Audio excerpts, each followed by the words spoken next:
Alguns erros são pequenos. Um aniversário esquecido, uma curva mal calculada na estrada. Mas alguns erros são explosões de ironia cósmica que encerram carreiras e destroem vidas. Esta é a história de um desses erros. É a história do oficial Lucas Farrell, um policial que acreditava ter o sistema perfeito, atacando aqueles que considerava vulneráveis. É a história de uma abordagem de rotina em uma rua tranquila do subúrbio. Uma parada que deveria ser apenas mais uma estatística, mais um ponto em seu currículo. Mas ele cometeu um erro fatal. Ele achou que a mulher negra ao volante do elegante Mercedes S-Class preto era apenas mais uma vítima fácil. Ele não tinha ideia de que estava prestes a plantar evidências e declarar guerra contra o diretor da Agência Nacional de Combate a Drogas. O sol da tarde de 12 de setembro lançava longas sombras douradas sobre os jardins bem cuidados do condomínio Willow Creek, um bairro de riqueza silenciosa, onde o silêncio só era quebrado pelo zumbido distante dos cortadores de grama e pelos gritos alegres das crianças. Para o oficial Lucas Farrell, no entanto, aquele era um campo de caça. Ele estava dentro de sua viatura, um Dodge Interceptor estacionado discretamente à sombra de um grande carvalho. Seus olhos estavam protegidos por um par de óculos de aviador espelhados que analisavam a estrada. Farrell era um homem moldado pelo cinismo. Aos 42 anos, seu rosto era um mapa de ressentimentos e mudanças, linhas finas, marcando um sorriso que nunca chegava a ser genuíno. 15 anos no departamento de polícia de Civil o fizeram enxergar seu distintivo não como um escudo para os inocentes, mas como uma chave. Uma chave que abria portas para o poder, o medo e, acima de tudo, o lucro. Seu parceiro, um policial mais jovem e carrancudo chamado Ethan Cole, se remexeu no banco do passageiro. "Tá ficando lento, Lucas", disse Cole, quebrando o silêncio. "Talvez devêssemos voltar para a rua principal." Farrell não desviou os olhos da estrada. "Paciência, Ethan. Os veados sempre voltam ao bebedouro." No distorcido ecossistema de Farrell, os veados eram minorias em carros caros, sua presa favorita. Muitas vezes intimidada demais para reclamar, a lei de confisco era uma mina de ouro. Um pouco de dinheiro descoberto, um veículo apreendido. Tudo alimentava um sistema informal que beneficiava Farrell e alguns poucos no distrito de Civil Heights. Então ele viu um Audi A8 novo, negro como obsidiana, deslizando pela rua com uma elegância que gritava riqueza. E ao volante uma mulher negra. O sorriso irônico de Farrell se alargou. "Jackpot." "Nossa, garota", murmurou ligando o motor. Ele arrancou, o potente motor rugindo, e caiu atrás do Audi. Seguiu por 2 quarteirões, à espera de um pretexto. O motorista não fez nada errado. Mantinha a velocidade, sinalizava corretamente. Não importava. Ela não parou completamente no último sinal, e Farrell declarou, com voz monótona, sua autoridade ensaiada. Cole olhou para ele. "Pareceu certo, Lucas." "Meus olhos estão ótimos, Ethan", respondeu Farrell, ignorando-o. Acendeu as luzes. Vermelho e azul iluminaram a rua tranquila, com cores berrantes. Dentro do Audi, Dra. Aisha Monroe suspirou calmamente. Observou pelo espelho retrovisor, mantendo a serenidade que uma vida inteira de experiência lhe ensinara. Ela tinha 54 anos. Porte imponente, olhos que carregavam a sagacidade de um estudioso e a determinação de um guerreiro. Seus cabelos grisalhos, curtos, impecavelmente penteados, combinavam com seu terninho azul marinho elegante. Voltava de um simpósio regional sobre narcotráfico, processando dados complexos mesmo agora, forçada a lidar com a abordagem. Ela parou suavemente. Desligou o motor e posicionou as mãos no volante, exatamente como seu pai lhe ensinou décadas atrás. Observou o oficial se aproximar. Um homem atarracado, exalando arrogância. Farrell bateu na janela com os nós dos dedos. Aisha abaixou a janela, sentindo o cheiro de grama cortada e uma colônia barata de musgo do policial. "Licença e registro", ordenou ele, a voz dura. Seus óculos escondiam seus olhos, mas ela sentiu o peso da avaliação. Boa tarde, policial. Algum problema? Perguntou Aisha calma. Estendeu a mão para pegar a bolsa no banco do passageiro. Passou no sinal de parada na esquina da Maple Drive. Mentiu Farrell. Vamos ver sua carteira.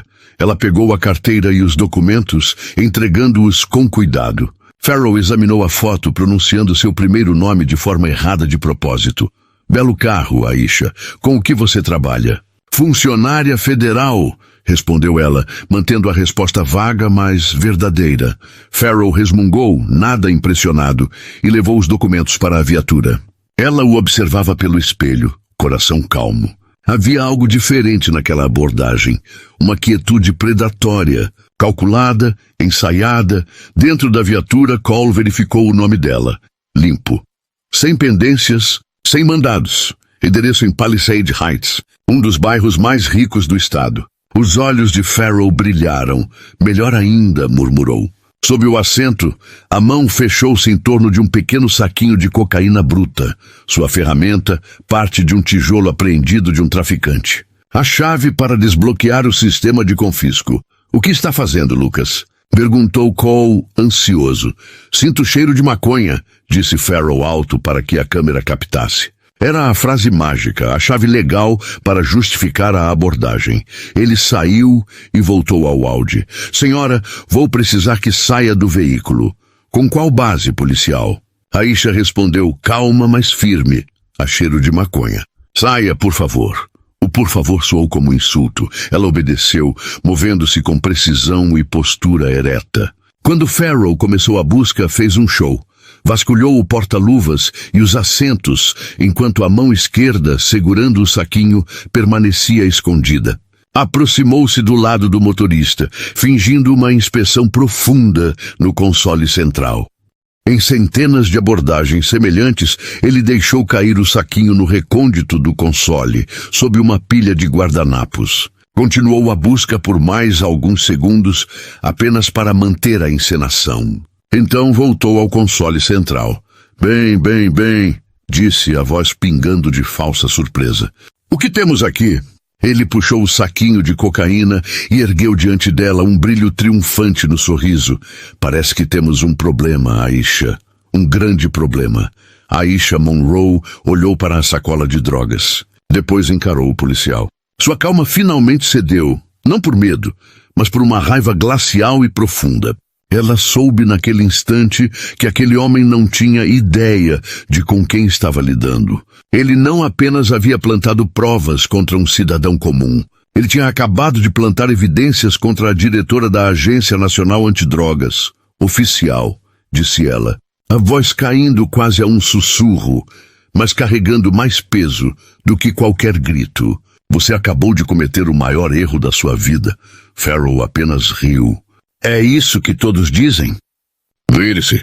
Coloque as mãos atrás das costas. Você está preso por posse com intenção de distribuir. Enquanto o frio aço das algemas estalava em seus pulsos, a mente de Aisha Monroe não se concentrava na injustiça. Estava na resposta meticulosa, estratégica e devastadora que estava prestes a desencadear. O caçador tinha acabado de capturar um tigre pela cauda e estava prestes a ser arrastado para o abismo. O distrito de Civil Heights era um monumento à burocracia brutal e à corrupção institucional. O ar carregava os odores de café velho, desinfetante industrial e desespero humano. Para o policial Lucas Farrell, era seu território. Ele atravessou o movimentado bullpen, acenando para os colegas, uma aura de presunçosa satisfação irradiando de si. Ele acreditava estar arrastando uma grande captura e queria que todos vissem. Aisha Monroe caminhava com a cabeça erguida, expressão impassível. Cada detalhe era absorvido. O desgaste da tinta nas paredes, as luzes fluorescentes piscando, o sargento entediado mascando chicletes sem olhar para cima enquanto era escoltada. Ela não era mais uma vítima. Era uma analista de campo, reunindo inteligência atrás das linhas inimigas. Ela percebeu a casualidade com que Farrell e Cole ignoravam procedimentos de check-in. Os acenos trocados com um detetive da unidade de narcóticos. Um homem chamado Stanley Grant. Era uma máquina bem lubrificada. Ela foi conduzida a uma pequena sala de interrogatório sem janelas. A mesa de metal estava fixada ao chão, marcada pelos fantasmas de inúmeras confissões, verdadeiras e falsas. Farrell deixou a bolsa cair sobre a mesa com um baque. Você está em apuros, Aisha, disse ele, inclinando-se contra a porta, braços cruzados. Encontramos quase 60 gramas de cocaína pura no seu carro. Nesse estado, é um mínimo obrigatório de 10 anos. Mas talvez possamos ajudá-la. Nos diga quem é seu fornecedor. Podemos negociar com o promotor. Conseguimos um acordo. Era o roteiro padrão dele. Ele não buscava informações. Testava-a para ver se ela era uma criminosa endurecida ou apenas uma civil que poderia intimidar. Esperava lágrimas, negações, pânico. Aisha Monroe apenas o encarou. Silêncio absoluto, mais assustador que qualquer explosão de palavras. A calma do olho de um furacão. Não fala? Ótimo. Farrell endireitou-se. Você terá apenas uma ligação. Que seja boa. Vai precisar de um excelente advogado. Ele deslizou o telefone fixo sobre a mesa e saiu, fechando a porta com um clique definitivo. Aisha sentou-se por minutos que pareceram eternos, no silêncio sufocante. Sua mente processava a situação como um supercomputador. Um advogado seguiria as regras do sistema, e isso não bastaria. Não se tratava apenas de vencer uma acusação. Era preciso erradicar um câncer. Um apelo que contornasse o sistema e derrubasse o poder que aquele distrito acreditava possuir. Ela pegou o fone. Não discou um número local. Digitou o código de área 202, uma linha direta conhecida apenas por poucos. Tocou 2 vezes. Gabinete do Procurador-Geral. Uma voz nítida respondeu. Diretora Monroe, disse Aisha, firme e clara. Por favor, conecte-me com Robert. Houve uma breve pausa. Diretora, um momento, por favor. Robert Prescott. Procurador-geral adjunto dos NYPD estava em reunião com o diretor do FBI quando seu assistente interrompeu. Senhor, desculpe, mas a diretora Monroe está na linha direta. Ela diz ser urgente. Prescott franziu a testa. Aisha não fazia chamadas urgentes a menos que o céu estivesse literalmente caindo. Ele pediu desculpas e atendeu no escritório à prova de som com vista para o National Mall. Aisha, o que está acontecendo? Pensei que você estivesse no simpósio em Civil. Estava, Robert, respondeu ela calmamente. Mas meus planos foram interrompidos. Estou atualmente sob custódia na delegacia de Seaview Heights. Prescott quase deixou o telefone cair. Você está o quê? Isso é uma piada? Uma situação de refém? Não, Robert. Estou presa, acusada de posse com intenção de distribuir uma droga da tabela Según. Silêncio absoluto. A diretora da Agência Nacional Antidrogas, comandante de uma operação global contra narcóticos, havia sido detida por um policial local. Aisha, explique, disse Prescott, baixo e ameaçador. Fui parada em uma blitz de trânsito. O policial Lucas Farrell, distintivo 714, plantou 60 gramas de cocaína no meu veículo. O parceiro dele é Ethan Cole, distintivo 921. Estou na sala de interrogatório C. Acreditam que sou uma mula de drogas de nível médio. Prescott cerrou os punhos, os nós brancos de raiva. Não era apenas um insulto. Era uma ameaça à própria fundação da lei federal. Não diga nada a ninguém, Aisha. Nenhuma palavra. Quem mais sabe que você é? Ninguém aqui. Apenas uma mulher negra em um carro caro. Fique aí. Vou acionar 2 linhas. Primeiro, o chefe da unidade de corrupção pública do FBI. Segundo, o procurador dos Essequiwa do distrito. Uma equipe federal estará aí em menos de 1 hora. Não falem com ninguém. Estamos chegando. Ele desligou. Prescott permaneceu imóvel por segundos antes de bater com força na mesa de mogno. Um estalo violento que ecoou como a tempestade prestes a se abater sobre Seaview Heights. De volta à delegacia, Farrell estava tomando uma xícara de café queimado e rindo com Stanley Grossman. Você devia ter visto ela, Stan, toda arrogante. Você cometeu um grande erro, disse ela. É claro, respondeu Grossman. O Audi vai ficar lindo no leilão de apreensão. O sargento da recepção, um homem eternamente entediado chamado Hendricks, chamou Farrell. Ei, Farrell, quem é que o seu figurão ligou? Provavelmente algum advogado esperto do centro que chega em 1 hora prometendo a lua, respondeu ele, zombando. Hendricks olhou para o bloco de notas. Não, você ligou para um número 202, de si. Farrell franziu a testa. Um lobista? Filho de políticos? Antes que pudesse especular mais, as portas da delegacia se abriram. Não era um advogado. Eram 4 homens em ternos escuros, ajustados com perfeição, movendo-se com a intensidade silenciosa de predadores no topo da cadeia alimentar. O agente líder, um homem alto e imponente chamado Sam Gallagher, exibiu suas credenciais para Hendricks, o agente especial Gallagher, do FBI. Estamos aqui para escoltar uma detenta, a doutora Aisha Monroe. O queixo de Hendricks caiu. O café de Farrell congelou a meio caminho dos lábios. Os olhos frios de Gallagher percorreram o bullpen e pousaram em Farrell. Você é o oficial Farrell. Farrell, de repente tomado por um frio penetrante, assentiu lentamente. Protejam todo este andar, comandou Gallagher à sua equipe. Ninguém entra ou sai. Sem ligações telefônicas, sem tráfego de rádio.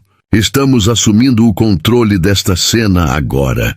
Ele se virou para Farrell, o olhar como lâminas de gelo.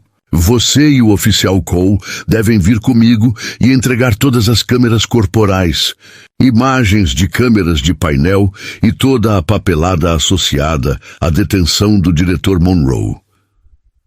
O sorriso irônico desapareceu do rosto de Farrell, substituído por uma máscara pastosa de confusão e medo.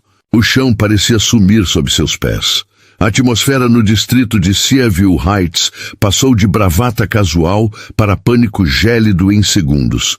A chegada do FBI era como colocar tubarões em uma piscina de gatos. Telefones silenciaram. Conversas morreram no meio da frase. Cada policial no bullpen de repente encontrou motivos urgentes para encarar telas de computador, evitando os olhares avaliadores dos agentes federais.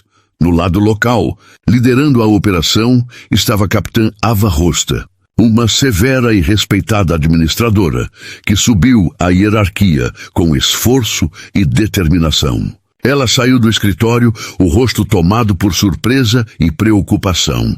O que está acontecendo aqui, agente? Perguntou confrontando Gallagher. Capitã Rosta, Gallagher reconheceu com um breve aceno de cabeça. Presumo que não tenha sido informada. Seus oficiais detiveram um membro sênior do governo federal do ZEUA em circunstâncias questionáveis. Estamos aqui para corrigir isso e abrir uma investigação federal nesta delegacia, começando pelos policiais Farrell e Cole. Os olhos de Rosta se arregalaram. Meus policiais detiveram um funcionário federal? Naquele instante, um dos agentes de Gallagher abriu a porta da sala de interrogatório C. A doutora Aisha Monroe saiu. Ela não parecia uma prisioneira, mas sim uma dignitária em visita. Sua compostura era absoluta. Ela encontrou o olhar chocado da capitã Rosta, com um olhar não acusatório, mas profundamente desapontado. Diretora Monroe, disse Gallagher com respeito absoluto. Sou o agente especial Sam Gallagher. Temos um veículo seguro aguardando. Rosta olhou do agente do FBI para a mulher, finalmente compreendendo quem ela era. Diretora Monroe, D.A. Uma onda de náusea a atingiu. Meu Deus, sussurrou. Farrell, parado próximo, sentiu o sangue virar gelo. D.A. A diretora? Impossível. Era um blefe. Ele tinha certeza de que havia prendido uma traficante. Toda a sua visão de mundo dependia disso. Um erro colossal. Silêncio! Ordenou Gallagher, a voz estalando como chicote. Ele se voltou para Farrell e Cole, que suavam profusamente e olhavam desesperados um para o outro. Vocês dois, sala de conferências agora. A sala de conferências principal, normalmente monótona, agora parecia uma gaiola. Farrell tentou sentar-se desafiadoramente, projetando indignação. Cole apenas tremia, os olhos procurando uma rota de fuga. Do outro lado da mesa, Gallagher e outra agente, agente Chen, colocaram um gravador digital sobre a mesa. Este não é um interrogatório formal, começou Gallagher com a voz enganosamente calma. É um inquérito preliminar. Começaremos com a abordagem policial. O oficial Farrell explique a causa provável para a parada do veículo da diretora Monroe. Farrell recitou sua história. Violação de sinal, suspeita de maconha queimada, motivo para revistar o veículo. As palavras soavam vazias até para ele. Gallagher e Chen trocaram um breve olhar quase imperceptível. Maconha? Repetiu Chen. O diretor Monroe é uma mulher de 54 anos que dedicou toda a vida ao combate às drogas. Ela mantém política de tolerância zero na agência, incluindo testes aleatórios para funcionários administrativos. Você espera que acreditássemos que ela estava fumando um baseado a caminho de casa após um simpósio onde era palestrante principal? Cheirou, insistiu Farrell, elevando a voz. E a cocaína que encontrei prova que ela está envolvida em atividades ilegais. Vamos falar sobre essa cocaína, disse Gallagher, inclinando-se para a frente. Você a encontrou no console central. Registrou como prova, correto? Claro, respondeu Farrell. Então não se importará se examinarmos a sacola. Gallagher deslizou um saco plástico transparente sobre a mesa. Dentro estava o saquinho de cocaína que Farrell havia plantado. Nossa equipe forense já está a caminho do laboratório. Faremos uma análise completa. Impressões digitais, DNA, composição química da droga, rastreamento da origem e comparação com outras apreensões recentes. O sorriso presunçoso de Farrell começou a ruir. Ele percebeu que suas impressões digitais estariam naquele saco, apesar de sempre ter usado luvas para manipular a substância. Ele olhou para Cole, cujo rosto estava pálido. Cole sabia exatamente de onde vinha aquela cocaína. Do armário de apreensão do cartel Bustamante, 3 semanas antes. Um tijolo que Farrell havia assinado, alegando que parte dele seria usada para treinamento da unidade K9. Uma mentira nunca questionada até aquele momento. Além disso, acrescentou o agente Chen, abrindo um arquivo. Puxamos seus registros do último ano, oficial Farrell. Você tem um talento notável para encontrar drogas em motoristas de veículos de luxo, especialmente nesta área da cidade. Seu histórico mostra apreensões que invariavelmente levam ao confisco de bens, enquanto as acusações criminais muitas vezes são descartadas. É um padrão muito interessante. Farrell sentiu as paredes se fechando. Não era apenas uma prisão ruim. Estavam puxando um fio que poderia desmantelar toda a sua operação. Sou um bom policial, rosnou, tentando manter a postura. Tiro drogas da rua. Vamos falar sobre sua câmera corporal, disse Gallagher, mudando a tática. A filmagem tem um corte de 12 segundos cruciais durante sua busca no lado do motorista, antes de ir para o console central. Pode explicar esse defeito técnico? Farrell respondeu apressadamente. Essas câmeras são lixo, sempre falhando. 12 segundos, repetiu Gallagher, deixando o número pairar no ar. O tempo exato que um oficial treinado precisaria para colocar um objeto no console. Estamos verificando os registros do fabricante para ver com que frequência isso ocorre. Farrell permaneceu em silêncio, olhando para o saco de evidências sobre a mesa. Sua carreira, sua liberdade, toda a sua vida estavam ali. Foi Cole quem quebrou. Um soluço baixo escapou de seus lábios. Mike, ele sussurrou, a voz tremendo. Diga a eles. Cale a boca, Cole, sibilou Farrell, atirando-lhe um olhar venenoso. Não posso ir para uma prisão federal, gaguejou Cole, lágrimas escorrendo pelo rosto. Ele me mandou ficar quieto. Diz que era só o jogo. Pegou a bolsa antes de chegarmos ao carro. Eu vi. Ele tirou debaixo do assento. Farrell se lançou sobre a mesa, um rugido desesperado saindo de sua garganta. Covarde! Eu vou te matar! Gallagher e Chen se levantaram instantaneamente, contendo-o. "Acabou, Farrell", disse Gallagher, frio como aço, empurrando-o de volta para a cadeira. A fortaleza de Farrell não apenas começou a ruir. A confissão de Cole era o ariete que destruía o portão principal. E lá fora, um exército inteiro aguardava para entrar. A confissão de Cole não era o fim, mas o começo. Transformou a investigação de uma prisão injusta em um inquérito completo de extorsão. O Departamento de Justiça, trabalhando em conjunto com o FBI e a equipe de corrupção pública, desceu sobre o distrito de Seaview Heights com força total. Não se tratava mais de Farrell, tratava-se de todo o ecossistema que o permitiu florescer. A doutora Aisha Monroe, agora em um prédio federal seguro, coordenava tudo a partir de um centro de comando temporário. Não era mais a vítima, era a comandante. Seu conhecimento de investigações de narcóticos, evidências e procedimentos policiais era o bem mais valioso da operação. Ela exigiu que tudo fosse feito conforme as regras, com todas as evidências auditadas e os depoimentos cruzados. A destruição do mundo de Farrell seria completa, não por vingança, mas pelo peso esmagador e irrefutável da lei que ele zombara tão descaradamente. O primeiro fio puxado foi a própria cocaína.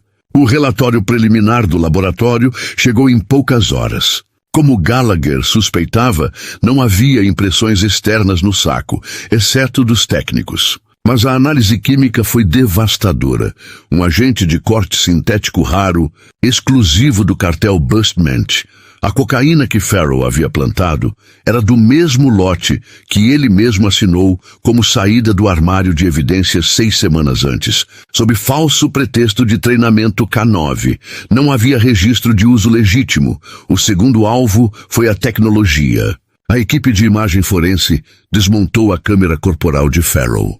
Não havia mau funcionamento técnico. Ele havia ativado um modo oculto que pausava a gravação, criando a lacuna. Mas não era tão esperto quanto pensava. O microfone interno registrou os sons do objeto sendo colocado no console e o leve amassado do saco plástico.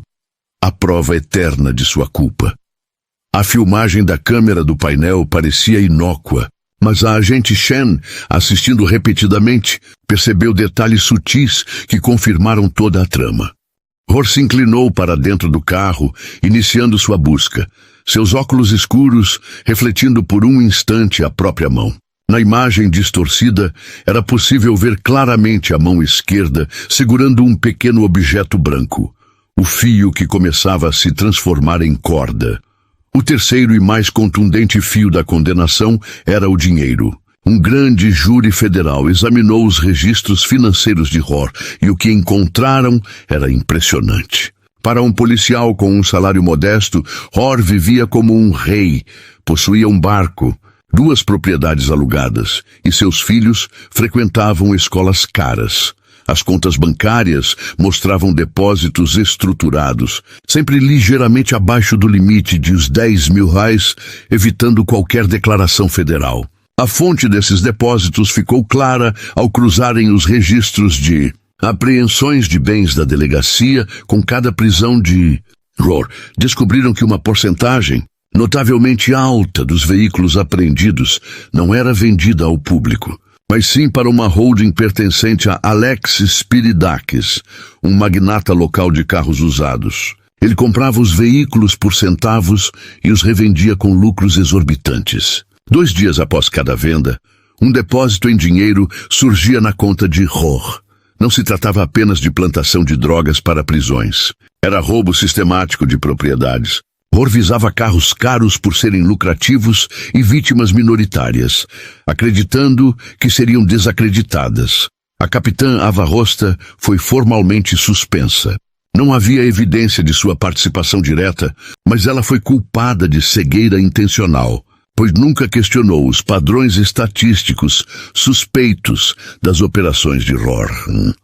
O mesmo aconteceu com o detetive Stan Grossman e outros 2 oficiais da unidade de narcóticos, que auxiliavam Rohr na manipulação de registros em troca de comissão. A investigação não apenas revelava corrupção, desenterrava vítimas, O Departamento de Justiça revisava cada caso que Rohr havia conduzido e que resultara em condenações. Um dos primeiros arquivos pertencia a Jamal Peters, um universitário negro de 19 anos, parado por Rohr enquanto dirigia o Lexus novo do pai. Alegaram que encontraram heroína debaixo do assento. Jamal jurou que não era dele, mas diante da palavra de um policial condecorado, acabou aceitando um acordo judicial e foi condenado a 5 anos. Na prisão, Jamal assistia à cobertura do escândalo, envolvendo o diretor da DEA com uma sensação sombria de validação.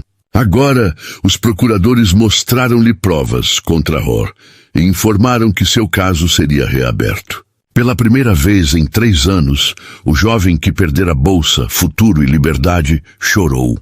O fio condutor finalmente o alcançava. O único ato de arrogância e malícia de Rohr expôs uma podridão profunda, tornando-o catalisador de um fogo purificador.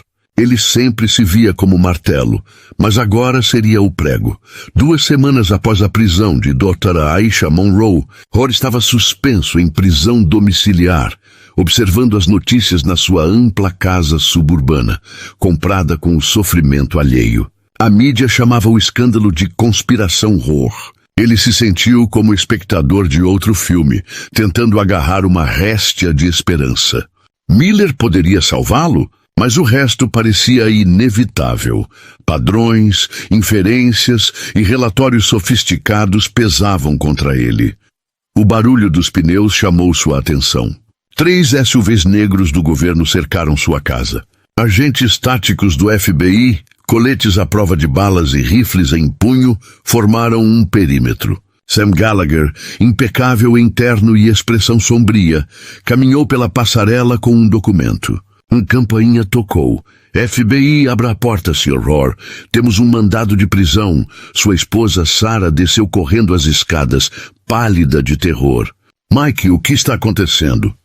Quem são essas pessoas? Rohr se levantou, sentindo o peso da inevitabilidade. Abriu a porta e Gallagher entrou, ladeado por 2 agentes. Não havia raiva nem triunfo em seu olhar, apenas propósito cansado. Michael Rohr, disse Gallagher, voz firme para que todos os vizinhos ouvissem. Você está preso por conspiração para violar direitos civis, posse e distribuição de narcóticos, adulteração de provas e extorsão. Rohr viu seus 2 filhos pequenos no topo da escada, olhos arregalados, medo e confusão estampados no rosto. Pela primeira vez, eles viam o pai, seu herói, revelado como criminoso. A vergonha atingiu-o como golpe físico. Dobrou os joelhos. Na frente da esposa chorando e dos filhos aterrorizados, ele foi algemado no próprio hall. Levado para o SUV, passou pelos vizinhos com quem compartilhava churrascos e sorrisos. Agora, eles enfrentavam uma mistura de choque e desprezo. O martelo finalmente havia caído. A prisão de Michael Rohr dominou todas as manchetes nacionais. O procurador federal deu uma entrevista coletiva com a doutora Amani Carter, imponente e serena, posicionada atrás dele. Ele detalhou com precisão devastadora o escândalo, drogas plantadas, manipulação da câmera corporal, esquema financeiro com Alex Spiridakis, que também fora preso naquela manhã, e a corrupção sistêmica enraizada no distrito de Chesapeake. Este caso começou com a prisão ilegal de um dos mais ilustres funcionários do nosso governo, declarou o procurador. Mas não termina aí. Ele expôs um câncer de corrupção que vitimou dezenas de cidadãos inocentes. Que sirva de aviso a qualquer oficial que manche seu distintivo e traia seu juramento. Não há muralha azul alta o suficiente para protegê-lo da justiça. Não há sombra profunda o suficiente para se esconder. Nós vamos encontrá-lo e responsabilizá-lo na plenitude da lei. Na cadeia da cidade portuária, Rohr passou pelo mesmo processo que qualquer criminoso. Teve os pertences retirados, impressões digitais colhidas, fotografia policial registrada, um retrato de arrogância finalmente derrotada. Ao ser conduzido para sua cela, uma fila de presos reconheceu o homem que tantas vezes os encarcerara. Zombaram dele, chamando-o de corrupto, usando palavras mais cruéis do que qualquer advertência que ele já tivera enfrentado. Sua primeira noite foi um inferno. Sons, cheiros e a completa perda de controle o cercaram. Ele, que passara a carreira colocando homens atrás das grades, agora era um deles. O poder que outrora exercera desapareceu, substituído por impotência sufocante. O karma revelou-se não como força mística, mas como equação inevitável de causa e efeito. Ele oprimiu a pessoa errada. Uma mulher que não apenas resistiu, mas que retornou com todo o peso implacável do governo federal. O martelo da justiça caiu e destruiu seu mundo em fragmentos. O escândalo Rohr tornou-se um símbolo nacional de corrupção policial, reverberando por todas as agências do país. As consequências foram imediatas e devastadoras.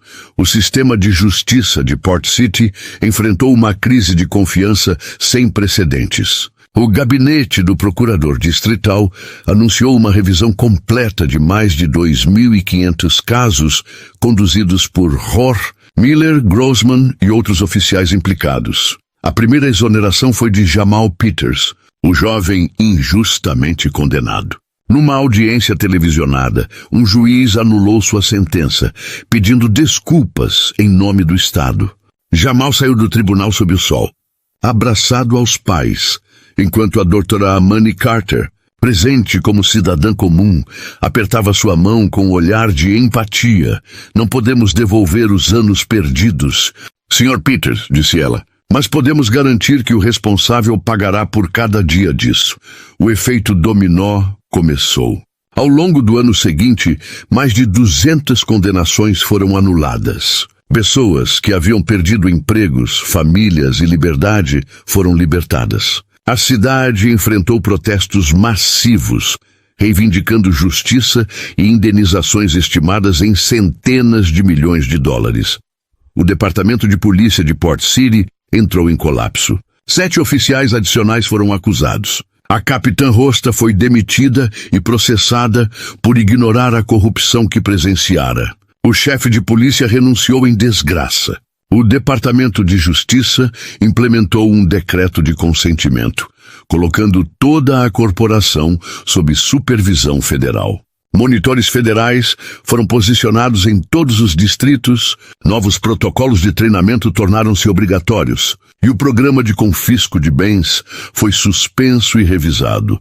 O distrito de Chesapeake foi praticamente desmantelado.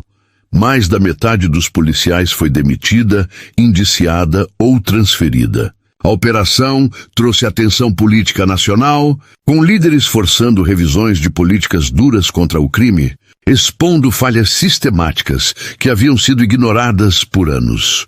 O caso de Rohr não foi apenas uma queda individual, foi uma purificação institucional.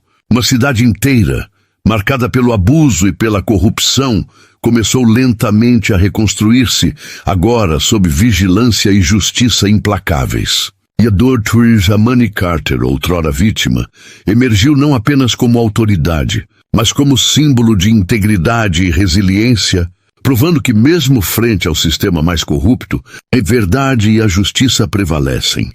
Apenas um garoto de 19 anos tentando sobreviver. Mas hoje, disse Jamal Peters, a voz firme apesar do tremor de emoção, hoje vocês veem a verdade. Hoje vocês me escutam, e finalmente meu sofrimento tem um rosto. Ele tinha um distintivo, sim, mas um distintivo não dá o direito de destruir vidas. O tribunal ficou em silêncio. Cada palavra parecia pesar toneladas. Cada olhar do júri fixo em Rohr carregava a força da justiça que ele tantas vezes havia desprezado. Ele se encolheu em sua cadeira, incapaz de encarar o homem que havia sido a vítima de sua corrupção sistemática. O promotor seguiu com uma demonstração meticulosa do esquema financeiro. Documentos bancários, registros de leilão de veículos e transferências ilícitas foram apresentados.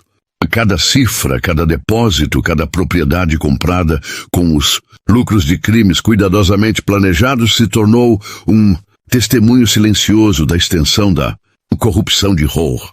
Cada número era uma peça do quebra-cabeça que expunha o policial como algo mais que corrupto, um arquiteto de destruição para ganho próprio. As testemunhas continuaram a ser chamadas, cada uma adicionando camadas de profundidade ao horror já revelado. Ex-colegas, oficiais da DEA, agentes do FBI, todos detalhando o padrão cruel de Rohr, seleção de alvos minoritários, falsificação de provas, plantio de drogas, manipulação de evidências, pilhagem de propriedades de cidadãos inocentes. Cada testemunho era um golpe após o outro. Um martelo constante, batendo na narrativa de inocência que sua defesa tentava construir. O momento mais silenciosamente devastador veio do agente especial Sam Gallagher. Com paciência cirúrgica, ele reconstruiu cada passo da investigação. Cada fio de evidência, cada pequeno detalhe, cada pista cuidadosamente documentada se tornou uma corrente inquebrável. Quando Croft tentou desviar a atenção, questionando métodos e motivação, Gallagher permaneceu firme. Um muro de precisão factual, impenetrável, deixando claro que não havia espaço para manobras retóricas ou distrações. David Miller, quebrado pelo peso de seus próprios erros, foi a testemunha final que consumiu o resíduo de defesa de Rohr. Entre soluços e arrepios, ele admitiu o papel que desempenhou. Não por coragem, mas por medo, e revelou a verdade nua e crua. Cada confissão de covardia, cada relato de complacência, transformou Miller de cúmplice silencioso em catalisador moral do julgamento. O júri não viu um homem fraco. Eles viram o retrato humano do efeito da tirania de Rohr. Então veio o momento de Jamal Peters novamente. Ele não estava apenas contando uma história de injustiça, ele estava personificando cada vida que Rohr havia destruído. A dor, a perda, a frustração e o sentimento de impotência de Peters ressoaram na sala do tribunal, fazendo com que até mesmo os mais céticos sentissem o peso do abuso sistemático de poder. Seus olhos fixos nos de Rohr imploravam por reconhecimento e responsabilidade. A defesa tentou criar nuvens de dúvida, argumentando sobre exageros e motivos pessoais. Mas diante do peso das evidências químicas, do áudio da câmera corporal, das transações financeiras e dos depoimentos pessoais, qualquer estratégia de distração se desfez como areia nas mãos. A verdade estava clara, cristalina e devastadora. Quando o júri finalmente se retirou para a deliberação, a tensão era quase tangível. Cada membro sentia o impacto de cada vida destruída. Cada momento de injustiça perpetuado por Rohr. A sala esperou em silêncio, sabendo que o desfecho deste julgamento não seria apenas sobre um homem, mas sobre a mensagem que ele deixaria para toda a nação. Horas depois, o veredito chegou. Michael Rohr foi declarado culpado em todas as acusações. Conspiração para violar direitos civis, adulteração de provas, posse e distribuição de narcóticos, extorsão e corrupção financeira. Um silêncio pesado caiu sobre a sala do tribunal. Então, lentamente, aplausos discretos e sussurros começaram a emergir, não de alegria, mas de alívio. A justiça havia sido cumprida. A condenação de Rohr marcou o fim de uma era de impunidade e o início de uma nova era de responsabilidade. Para Jamal Peters, para David Miller e para tantos outros cujas vidas foram devastadas, o veredito trouxe não apenas justiça, mas também a validação de suas vozes, finalmente ouvidas. Para a doutora Amani Carter, era a confirmação de que sua luta por integridade e verdade tinha alcançado resultados concretos e que o sistema, embora imperfeito, podia ser curado e fortalecido. Port City começava a reconstruir-se, agora com supervisão federal e novos protocolos. As cicatrizes deixadas pelo esquema de Rohr permaneciam, mas também surgia uma promessa: que corrupção, por mais insidiosa que fosse, nunca mais teria um lugar seguro para prosperar. O martelo da justiça havia caído, e desta vez ele não falharia. Rohr, pela primeira vez, foi forçado a encontrar o olhar de uma de suas vítimas. Ele se encolheu, evitando o contato visual, mas Jamal Peters não desviou o olhar. Ele não tirou apenas 3 anos da minha vida, disse Peter, a voz carregada de justa indignação. Ele levou meu nome. Levou o orgulho que meu pai tinha em mim. Levou minha crença de que a justiça é para todos. E não há sentença que possa devolver isso. Os argumentos finais contrastavam em intensidade. Croft fez uma apresentação desesperada, implorando para que o júri não condenasse Rohr apenas com base no depoimento de um informante e na narrativa da investigação. Mas o promotor permaneceu simples e direto, conduzindo os jurados de volta às provas. Ele apontou para Rohr, firme e sem emoção. Isto não é vingança, é justiça. Justiça para Jamal Peters, para centenas de outros cujos direitos foram violados, para cada policial honesto cujo distintivo ele manchou, e, acima de tudo, para o ideal da justiça. Que suas mentiras não sejam a palavra final, que a verdade seja. O júri deliberou por 3 horas e 47 minutos. Quando retornaram, os rostos estavam sombrios, determinados. Rohr agarrou a borda da mesa pálido e exausto. A cada acusação, a palavra culpado soou como um golpe de martelo. Racketeering, culpado. Conspiração para violar direitos civis, culpado. Adulteração de provas, posse e distribuição de narcóticos, extorsão, culpado. A cada sentença, Rohr afundava mais na cadeira derrotado. O martelo da justiça finalmente caíra. Na audiência de sentença, 1 mês depois, o juiz olhou para ele com desprezo profundo. Senhor Rohr, começou, voz baixa e gelada, presidi casos envolvendo o pior da humanidade, mas os seus crimes representam um mal diferente. Você foi um guardião que se tornou predador, recebeu um distintivo e o transformou em arma contra os inocentes. Envenenou a confiança pública de onde sua autoridade deriva. Você não apenas violou a lei, você traiu os ideais desta nação. O juiz fez uma pausa, deixando o peso de suas palavras se espalhar pela sala silenciosa. O dano que você causou se espalha como uma onda de choque, destruindo vidas, famílias e a fé nas nossas instituições. Portanto, a sentença é de 30 anos de prisão. A notícia caiu sobre Rohr como um golpe mortal. Ele seria um homem velho antes mesmo de ser elegível para a libertação.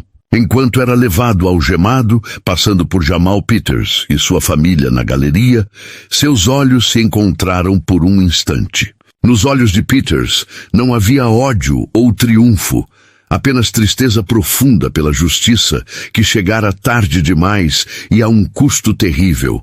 O Dr. Amani Carter não compareceu à sentença. Assistiu ao noticiário em Washington, cercada pelos chefes do FBI e da Divisão de Direitos Civis. Não houve comemoração, apenas resolução silenciosa. A condenação de Rohr não era uma vitória, mas um começo. Diante dela, os documentos constitutivos da nova Força-Tarefa Conjunta Permanente sobre Integridade Policial esperavam assinatura. Sua aprovação pessoal tornara-se um escudo nacional. Ela assinou, firme. O acerto de contas estava concluído, mas a reconstrução, a garantia de que outro Rohr jamais aterrorizaria uma comunidade, só começava. A história de Michael Rohr é um lembrete poderoso do velho ditado: cuidado com a vida que você escolhe destruir, pois ela pode muito bem se voltar contra você. Ele acreditava que seu distintivo lhe dava poder absoluto, mas aprendeu que o verdadeiro poder está na verdade. O Dr. Amani Carter não precisou de armas ou de um distintivo para derrotá-lo. Sua integridade, sua posição e sua crença inabalável no sistema foram suficientes. O karma que atingiu Rohr não foi apenas uma sentença de prisão. Foi a aniquilação completa de seu mundo corrupto, causada pela própria pessoa que ele via como apenas mais uma vítima impotente. Esta história prova que, embora a justiça possa demorar, ela sempre encontra seu caminho. Se esta história de responsabilidade e justiça real tocou você, compartilhe. Curta, compartilhe com alguém que precisa ouvir e inscreva-se para mais histórias de vida real, onde a verdade é a arma mais poderosa.